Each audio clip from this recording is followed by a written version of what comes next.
z'umunezero wayo uzashirana nayo, imbabazi zidashira n'urukundo rw'iteka, nibyo bijya binyemeza ko nzaramishwa nawe.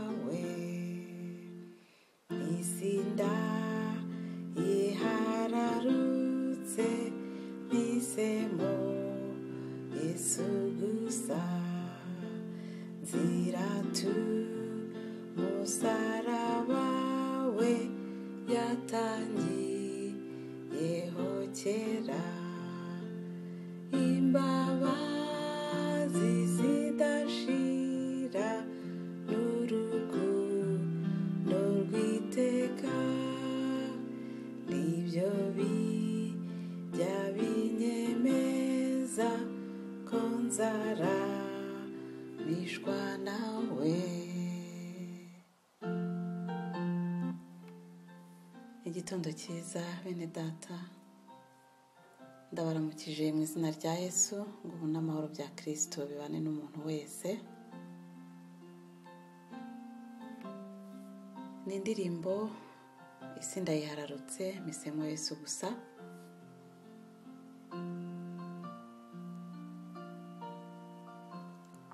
Muri iki gitondo ntabwo ari njyewe ugiye kubabwira amateka y'iyi ndirimbo, ahubwo hari undi muntu uri buyabagezeho. Mbere y'uko atangira hari icyo nshaka kumuvugaho.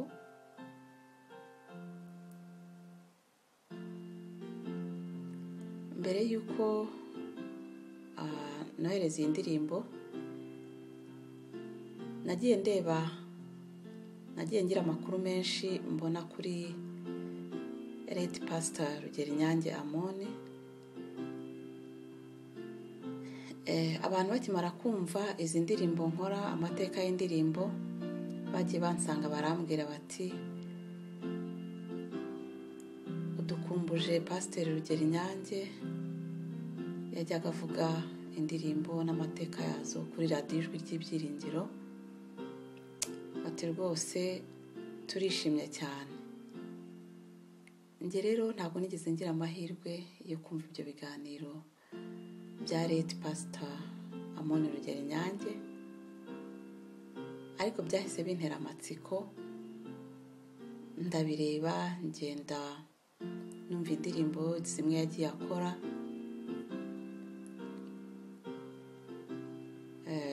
Ariko ikintu navugaho Pastor Rugerinyange Amon,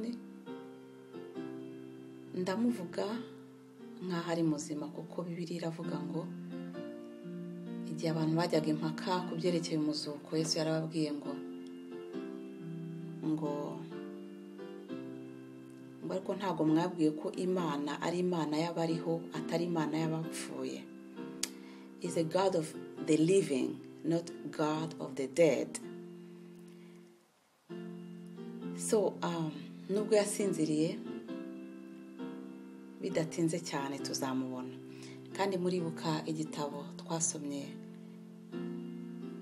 ibyaduka byo minsi y'imperuka, umuja w'Imana yeretswe ko abantu benshi bazasinzira mbere y'uko akaga gakomeye kagera ku isi. Nta gushidikanya rero turi hafi gutaha. Ibyahanuwe byose birabyerekana, ndetse hari n'abandi benshi bazasinzirizwa nk'uko ijambo ry'Imana ribivuga. Ubwo rero kuba abantu basinziriye, kuba abantu bacu basinziriye, ntabwo biteye ubwoba. Ariko nkanjye ndishimye cyane kuba Imana yarambashishije kugira ikirenge mu cye, kuko mu by'ukuri ukuntu natangiye ibi by'amateka y'indirimbo, cyangwa se ibyo bita hymnology, ubwo Red Pastor Rugerinyange yari hymnologist, ubwo nanjye nageze ikirenge mu cye. Gusa icyo nshaka kuvuga kuri late Pastor Rugerinyange, abantu benshi bakunda kumuvuga uburyo ari umuntu mwiza, ibyo yagiye akora, ariko nanjye mfite souvenir y'umwihariko kuri Pastor Amoni Rugerinyange. Hari ahantu nahuriye nawe muri 1994 mu ntambara, muri jenoside yari itararangira ariko iri hafi kurangira. Mu duce tumwe na tumwe two mu Rwanda yararangiye. Ubwo numvaga abantu benshi bamuvuga, bavuga uburyo abana be bapfuye n'umufasha we. Mbese mu ntambara y'abantu bahuriraga ahantu ari benshi, habaga hari ibiganiro byinshi uko barokotse, ibintu byinshi nk'ibyo. Ariko ntabwo nagize amahirwe yo kugumana nawe, kuko ngewe n'abandi bana benshi hari uruferinari iri hafi aho badushyizemo. Icyo mwibukiraho rero ni uko muri 1995 naratangiye kwiga muri segonderi. Nagiye kumureba ahantu yakoreraga kuri niyo muri ofisi ye hejuru. Naragiye jya kuri reception ndavuga ndashaka pastor. Nta nimero za telefone nari nzi ntaki, ariko naravuze ndamushaka. Numvaga nshaka kujya kumureba nkamwiyibutsa, nkamubwira nti ndi wa mwana mwahuriye hana. Ubwo rero naragiye, baranyemerera njya kumureba muri ofisi ye, aranyakira, turaganira, ndamubwira nyine nti ndi wa mwana mwahuriye hano na hano. Nuko turaganira, ngiye gutaha, amamverope y'umweru irimo 10,000 bya Jean de Poche. Umva natashye nidundadunda mu muhanda, ubanza kuva intambara yarangira cyangwa se ubanza aribwo nari nkoze amafaranga 10,000 yanjye mu ntoki. Ubwo rero iyo geste ntabwo njya nyibagirwa rwose, nyimwibukiraho. Ubwo rero bavuze, abantu benshi bagiye banyandikira bambwira ukuntu pastor mbakumbuje Pastor Rugerinyange. Ndavuga ni nanjye ndamukumbuye ku mutima, ni nanjye hari icyo mwibukiraho kiri personal. Mu by'ukuri koko yari umuntu mwiza, nta gushidikanya, nanjye ndi umuhamya wabyo. Imana ishimwe rero ko yemeye yuko ntera ikirenge mu cye, kandi vuba cyane bidatinze tuzamubona, ndetse n'abandi bacu twabuze. Navugaga ukuntu natangiye gukora amateka y'indirimbo. Hari umuturanyi wanjye twari turi kumwe dukorana Bible study, ukunda indirimbo cyane, yanzaniye indirimbo, amateka y'indirimbo. Turayumva, turarira, turishima. Noneho ngiye gushakisha andi mateka y'indirimbo, nsanga birahari online, byaba ari mu Cyongereza, byaba ari mu Kinyarwanda, mu ndimi zose. Ubu nta kintu ushobora gushaka kuri internet ngo ukibure. Ariko nsanga bakora amateka y'indirimbo ku buryo butarambuye, ugasanga nk'indirimbo ifite amateka afite iminota 4, kandi indirimbo ubwayo igira iminota igira nk'iminota, hari indirimbo ndende zigira iminota 3, meme n'iminota 4, 5. Ugasanga rero kuba umuntu yavuga indirimbo, lyrics z'indirimbo, akavuga n'amateka yayo, ugasanga bibaye iminota 3, 4, 5, hani igihe biba myinshi bikaba 6, 7. Mbona birasondetse ukuntu mpita mbwira uwo muturanyi wanjye nturabizi n'ibindi. Ni ku rubuga rw'umugenzi ngiye kuzajya nshyiraho amateka y'indirimbo, ngiye kuzajya nshaka sources, mvaneho amakuru, nshake amateka y'indirimbo z'Imana, kuko birakwiye. Nuko nabitangiye nko mu kwa 11 mwaka wa 2019, kuko urubuga narutangije mu kwa 10. Ariko ntabwo nari nzi ko late Pastor Rugeri Nyange yaba yarabikoze, nta nubwo nigeze mbyumva kuri radio, ndetse sinagize n'amahirwe yo kumushyingura kuko ntabwo nari mpari. Ariko Imana ishimwe kuko ibyo ikora byose ni byiza kandi ikora ibintu kuri gahunda.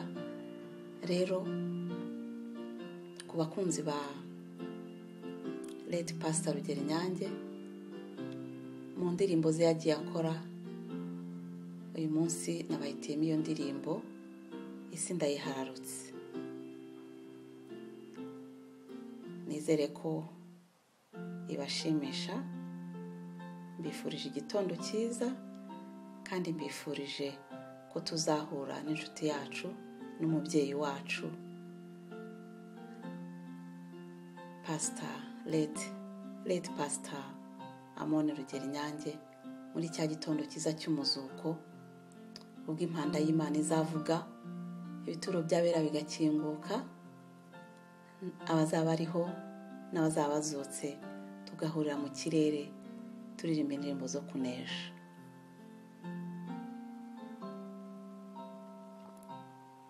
Abateze amatwi radiyo Ijwi ry'Ibyiringiro ndabaramukije. Muri kumwe na Pastor Amon Rugeri Nyange mu kiganiro gishingiye ku ndirimbo y'137 ivuga ngo isi ndayihararutse. Twambaza Imana. Data mwiza, tugushimiye ko wadukunze kugeza ubwo tugira abana bawe. Nubwo icyaha cyaduhemukiye kikawutandukanya nawe, ntabwo wadutereranye kuko watwohereje wo kuducungura. Tugushimiye n'amasezerano yo kuzatujyana mu bwami bwawe. Dushoboze kwakira Yesu atubaje kwitegura kuzibanira nawe aho yaduteguriye. Ubwo tugiye kwiga ijambo ryawe, duha umwuka wawe aridusobanurire ku bwa Yesu umukiza wacu.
Igitekerezo cy'indirimbo y'137 mu gitabo cy'indirimbo zo guhimbaza Imana kiboneka mu gitabo cy'umugereka w'indirimbo z'Abadiventisti umunsi wa 7 z'icyongereza ku rupapuro rwa 331 na 332. Iyo ndirimbo iravuga ngo isi ndayihararutse, hisemo Yesu gusa. Abaririmbyi babirabura bo muri Amerika baririmbye iyi ndirimbo muri bibiri y'ishuri rya Fisk nyuma y'intambara y'abaturage bo muri Amerika. Abo baririmbyi babirabura bo muri Amerika nibo baririmbye iyi ndirimbo bwa mbere. Abo baririmbyi 12 bari abantu bitanze, baremesheje za konseri zikomeye ku isi, baririmba indirimbo zo kubatuza abantu kandi basaba amafaranga yo kubaka kaminuza yabo ya Fisk.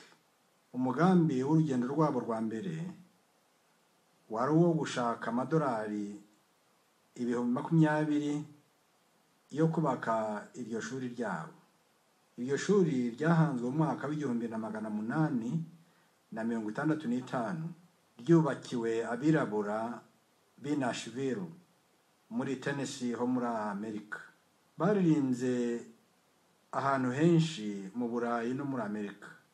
Abantu bakurikiraga izo ndirimbo zabo barimo perezida wa Amerika n'umwamikazi w'Ubwongereza. Mu myaka 3 aba bantu bari bamaze kubona amadolari ageze ku 100,000. Mu mwaka w'1880 uwitwa Marsh yanditse igitabo cyarimo igitekerezo cy'abaririmbyi b'indirimbo za Yubili. Icyo gitabo cyarimo n'indirimbo baririmbye zigeze ku 128. Iyi ndirimbo isi ndayihararutse mpisemo Yesu gusa ni imwe muri izo ndirimbo baririmbye. Iyi ndirimbo ifite ubutumwa bumeze nk'ubw'indirimbo y'ivugabutumwa ya kera yitwa isi yijyane ari kumpe Yesu. Iyo ndirimbo ni ya 329 mu gitabo cy'indirimbo z'Abadiventi umunsi wa karindwi z'icyongereza. Naho iyi ndirimbo y'137 mu gitabo cyacu cy'indirimbo zo guhimbaza Imana ihuje n'amagambo yavuzwe na Yesu nk'uko aboneka mu butumwa bwa Matayo igice cya 16 umurongo wa 26. Ayo ni amagambo Yesu yavuze agira ati, umuntu byamarira iki gutunga ibintu byose byo mu isi niyaka ubugingo bwe, cyangwa umuntu yatanga iki gucungura ubugingo bwe. Uko niko verisiyo ya Bibiliya yera ivuga. Naho verisiyo ya Bibiliya ijambo ry'Imana iravuga ngo, mbese umuntu byamarira iki kwigarurira isi yose ariko akaba yivukije ubugingo bwe, cyangwa se ubugingo bw'umuntu yabugurana iki? Ijwi ry'indirimbo mpisemo Yesu gusa ryahimbwe n'uwitwa Sweni. Nk'uko bimaze kuvugwa, amagambo y'indirimbo asobanura neza ibyo Yesu yavuze muri uriya murongo tumaze gusoma. Koko ntacyo byamarira umuntu gutunga iby'isi yose ariko akaka ubugingo bwe. Ntacyo byamarira umuntu kwigarurira isi yose ariko akaba yivukije ubugingo buhoraho. Icyo gihe ntacyo ubutunzi bwe bwaba bukimumariye, byaba muri iki gihe cyangwa mu gihe kizaza. Igice cya mbere cy'indirimbo kiravuga ngo, isi ndayihararutse mpisemo Yesu gusa, mpaze umunezero wayo uzashirana nayo. Mu gusubiramo iravuga ngo, imbabazi zidashira n'urukundo rw'iteka nibyo bijya binyemeza ko nzaramishwa nawe. Isi ndayihararutse haza umunezero wayo kuko uzashirana nayo. Gusubiramo imbabazi za Yesu zidashira n'urukundo rwe rw'iteka nibyo byemeza umuntu ko azaramishwa na Yesu watsinze urupfu akabahoraho. Igice cya kabiri kiravuga ngo, isi ndayihararutse mpisemo Yesu gusa, mu kaga niwe humure nzahora nezerewe. Igice cyerekana impamvu ari ngombwa guhitamo Yesu, kuko niyo ugeze mu kaga aguhumuriza kandi agatuma ubasha guhora unezerewe. Igice cya gatatu kiravuga ngo, isi ndayihararutse mpisemo Yesu gusa, icyampa akamwenyurira nkamurikirwa nawe. Muvandimwe nawe mushiki wanjye uteze amatwi radiyo ijwi ry'ibyiringiro, icyampa ngo Yesu atumwenyurire kandi atumurikire. Iyi si dutuyemo iradushuka, isa n'icuza umwijima gusa. Hari umuntu wise umwana we isi irabahenda. Umuntu ashukwa n'ubutunzi bwamara kumuhemuza bukayoyoka. Umuntu ashukwa n'ubuzima buzira umuze, maze mu kanya gato ubwo buzima yiratanaga ukabona buramucitse. Kuko dukwiriye guharanira kwakira Yesu. Iyi si ishaje tukayihararuka. Igice cya kane kiravuga ngo, isi ndayihararutse mpisemo Yesu gusa, nzirata umusaraba we yatangiyeho kera. Aho kwirata iby'isi bishira, wakwirata Yesu wabambwe ku musaraba ubu akaba ariho kandi ahora witeka ryose. Iby'isi bishira vuba, ubutunzi bw'isi bushira vuba, bwaba ubwimukanwa cyangwa ubutimukanwa. Gukomera ko muri iyi si nako no ku gihe gito. Nyamara abantu barihenda, ntibibuke ko iby'isi bishira vuba. Haba igihe umuntu ashukwa n'ubutunzi bw'isi, umurengwe ukamutera guhemuka. Haruhemukira uwahoze ari inshuti ye magara. Haruhemukira umubyeyi wamuvunikiye igihe kirekire. Haruhemukira umuvandimwe basangiye gupfa no gukira, akamuhemukira yirata iby'isi. Haruhemukira umuturanyi babanye igihe kirekire basangira akabisi n'agahiye. Hari n'uhemukira uwamugiriye neza ntaba akibuka ibyiza yamugiriye. Haruhemukira uwo bashakanye kandi we yakunze akamurutisha abandi. Ubonye guhemukira uwo watesheje abandi bamushakaga, maze mwamarana igihe runaka ukamuhinduka. Ubonye ngo uhemukire uwo mwabyaranye abana banyu bagasa n'ababuze ababyeyi bombi kandi bakababura bakiriho, nanjye ngo bakiriho. Burya ugwa mu buhemu nubwo yaba agihagaze abasa n'uwapfuye ahagaze.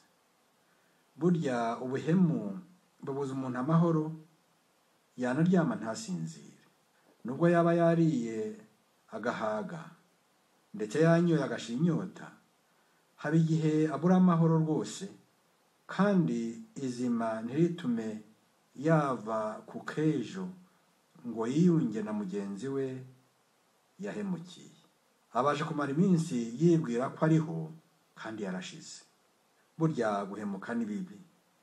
Guhemuzwa n'iby'isi no guhemuzwa n'ubusa.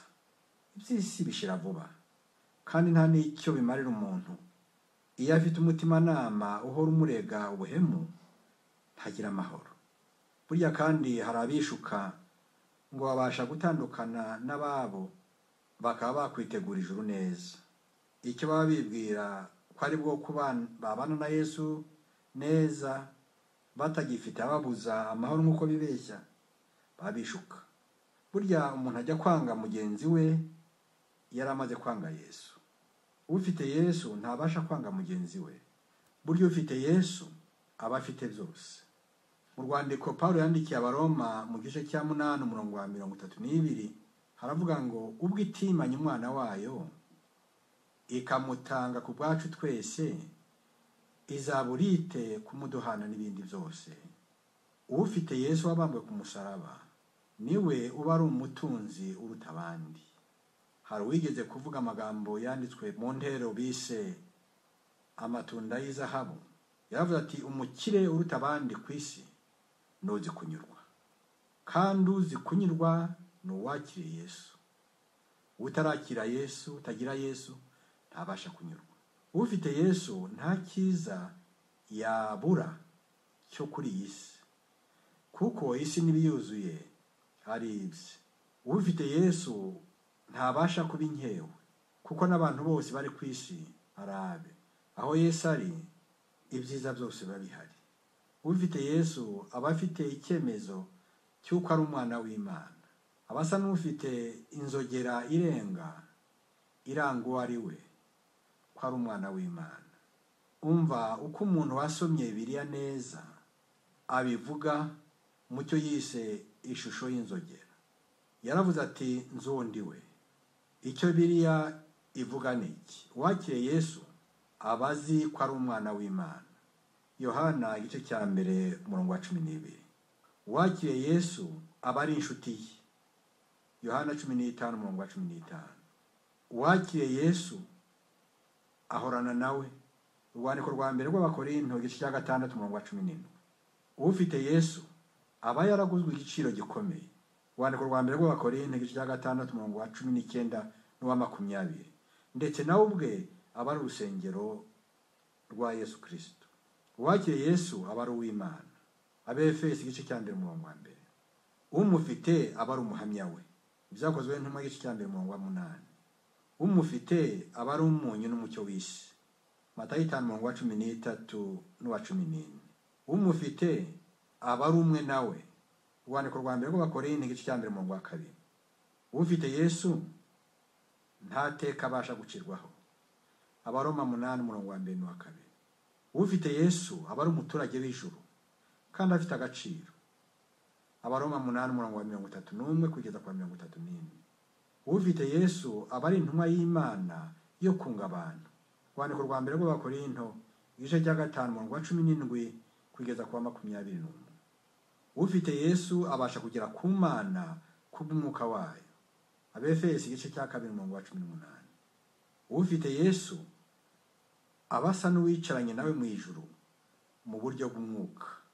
Urwandiko Paulo yandikiye Abefeso mu gice cya 2 umurongo wa 6. Kandi ufite Yesu nta cyamutandukanya n'urukundo rw'Imana. Abaroma igice cya 8 umurongo wa 35 kugeza kwa 39. Ufite Yesu akomezwa n'Imana kuko imushyiraho ikimenyetso. Urwandiko rwa 2 rw'Abakorinto igice cya 1 umurongo wa 21 n'uwa 22. Ufite Yesu abazi ku bintu byose bikorera hamwe kumuzanira ibyiza. Abaroma 8 umurongo wa 28. Ufite Yesu abazi ko yatoranijwe kwera imbuto. Yohana 15 umurongo wa 16. Kandi ufite Yesu abasha kwegera Imana afite ikizere nta n'icyo yishisha. Abefesi 3 umurongo wa 12. Ufite Yesu amushoboza byose kuko ari umuhimbaraga. Abafilipi igice cya 4 umurongo wa 13. Ufite Yesu aba ari ishami ry'umuzabibu w'ukuri n'umuyoboro w'ubugingo bwe. Yohana 15 umurongo wa 1 kugeza wa 5. Ufite Yesu aba ari urusengero rw'Imana. Urwandiko rwa mbere rw'Abakorinto igice cya 3 umurongo wa 16. Ufite Yesu abazi ko yuzuriye muri we. Abakolosa igice cya 2 umurongo wa 10. Kandi ufite Yesu aba yishanywe nawe mu Mana. Abakolosa 3 umurongo wa 3. Ufite Yesu aba yaratsindishirijwe. Abaroma 5 umurongo wa 1. Ufite Yesu abakorana n'Imana. Urwandiko rwa mbere rw'Abakorinto igice cya 3 umurongo wa 9. N'urwandiko rwa 2 rw'Abakorinto igice cya 6 umurongo wa 1. Ufite Yesu arangwa n'imirimo myiza. Abefesi igice cya 2 umurongo wa 10. Ufite Yesu abazi neza ko imirimo myiza Imana yatangiye muri we izayisohoza. Abafilipi igice cya 1 umurongo wa 5. Kandi ufite Yesu abazi neza ko yacunguwe kandi ko yababariwe. Abakolosa igice cya 1 umurongo wa 14. Ufite Yesu abazi ko Imana yamugize umwana wayo. Abefesi igice cya 1 umurongo wa 5. Ufite Yesu abazi ko ari uw'Imana.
Mbese muntu uteze amatwi radiyo ijwi ry'ibyiringiro ukaba wanasomye Bibiliya, waba uzi uriwe.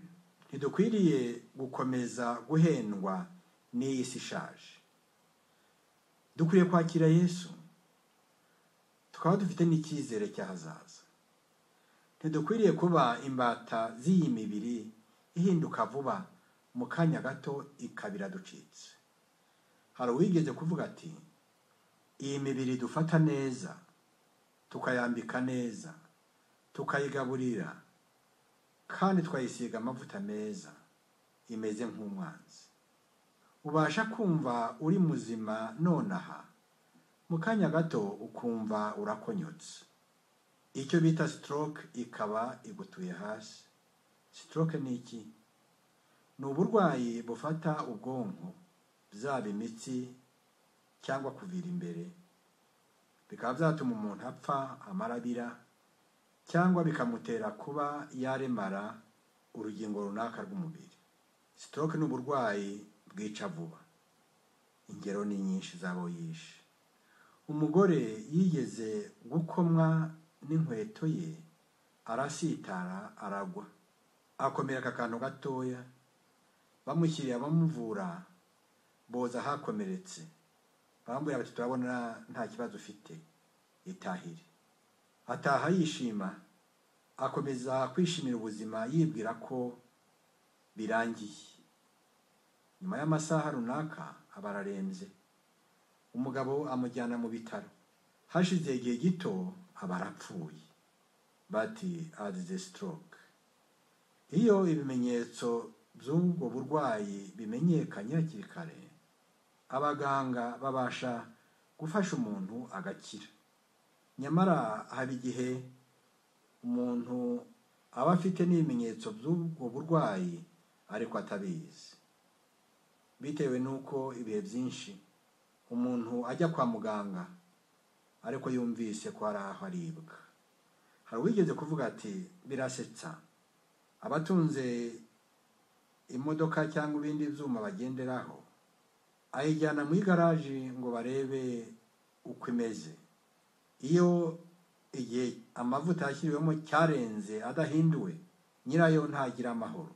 Bityo ukabona abantu bahora bajyana amamodoka yabo n'ibindi byuma byabo bihindurwa amavuta mu magaraje ibihe byinshi. Atariko iyi mibiri yacu ntituyishyire abaganga ngo batubwire uko ihagaze.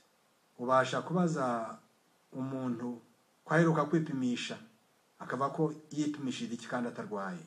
Nyamara stroke ibasha gufata umuntu ikamuhitana, ariko aramutse azi yuko afite ibimenyetso byayo, aba yagiye kwa muganga hakiri kare, babasha kumufasha, ubuzima bwe akaba akibukomeje. Kugira abantu bazi byinshi ni byiza. Mperutse gusoma amagambo avuga yuko abaganga batahuye yuko ubasha kumenya ko umuntu arwaye stroke umubajije ibibazo 3 gusa, kandi ibibazo byoroshye. Uwo muntu abaye hari aho ataka, yenda atakutse umutwe cyangwa ikindi kimenyetso runaka, bati kugira ngo umenye ko arwaye stroke, ibyo bibazo byoroshye 3 ni: icya mbere ni ukubaza uwo murwayi kumwenyura, Icyongereza nicyo bita smile. Ikibazo cya kabiri ni ukumubaza kuvuga isubi ngufi, amagambo make. Uko kuvuga niko mu Cyongereza bita talk. Cya gatatu ni ukubaza uwo murwayi kuzamura amaboko yombi, Icyongereza bakise raise both arms. Bo bavuze ko ibyo bibazo 3 biri mu nyuguti 3: S, T na R. Ikimenyetso gishya rero cya stroke ni ukubaza umurwayi gusohora ururimi akarukwereka. Igihe ururimi rutagororotse cyangwa rukaba ruherereye ku ruhande rumwe gusa, biba ari ikimenyetso cy'ubwo burwayi bwa stroke.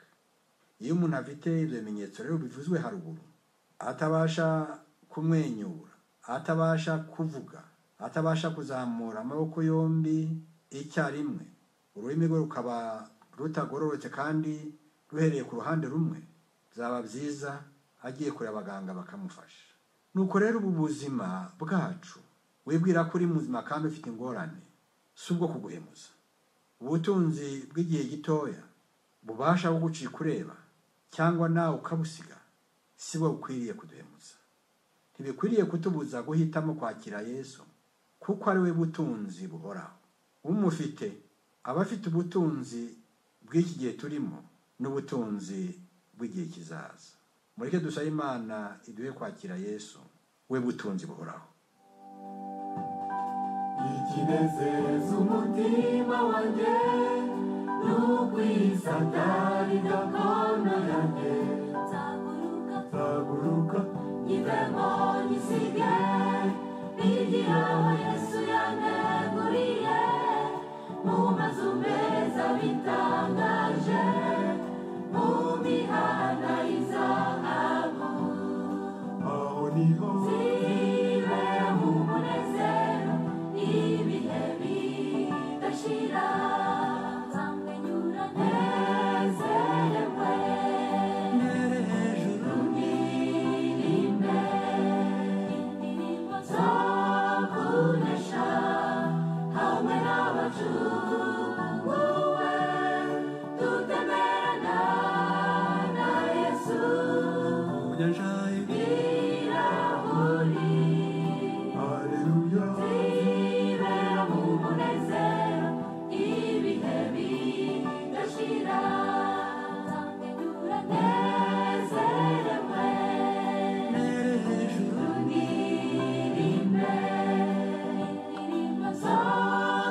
dusenge Imana.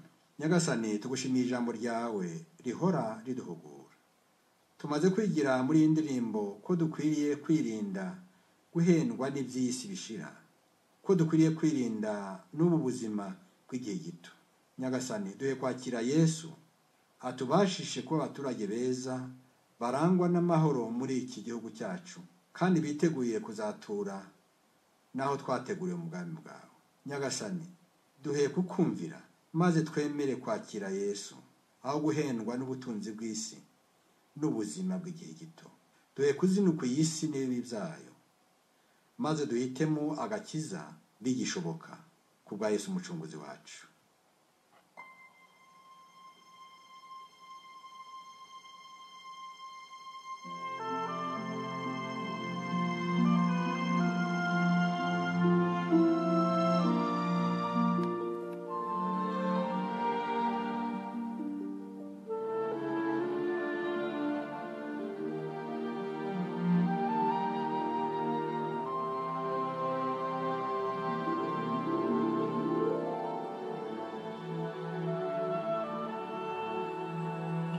The world, but give me Jesus. All its joys are but unnamed, but His love abideth ever through eternal years the same. Oh, the height and depth of mercy, oh, the length and breadth of love, oh, the fullness of redemption, pledge of endless life above.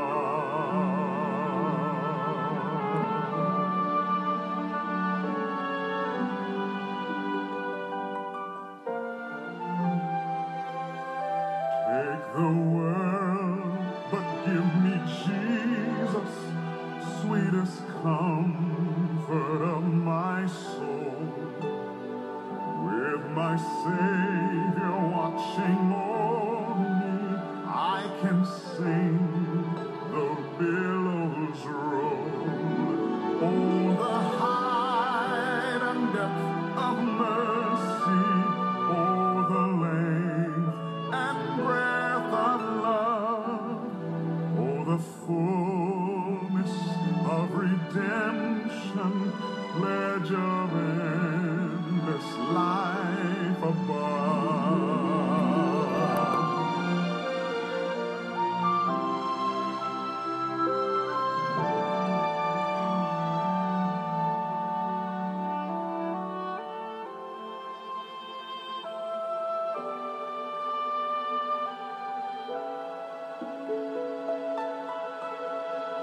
Take the world, but give me Jesus.